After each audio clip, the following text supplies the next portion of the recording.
Kamis 27 Mei nasib Alfian Ali lagi naas.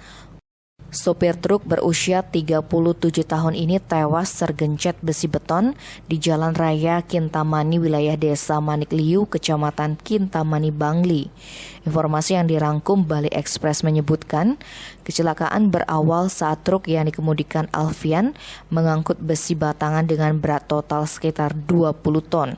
Tiba di wilayah Desa Manikliu sekitar pukul 5, bedak truk ambrol. Akibatnya besi yang panjangnya sampai melewati bodi truk itu menggencet bagian depan truk. Naas, Alfian ikut tergencet.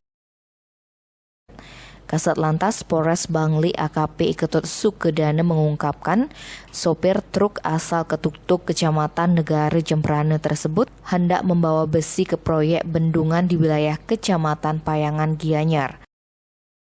Menurut Sukedana, truk DK8511 Weki itu sebenarnya tidak kelebihan muatan karena biasa muat sekitar 25 ton. Korban pun sudah beberapa kali melintas di jalur tersebut.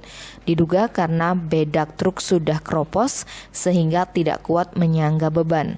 Korban meninggal dunia di TKP. Tim Bali Express melaporkan.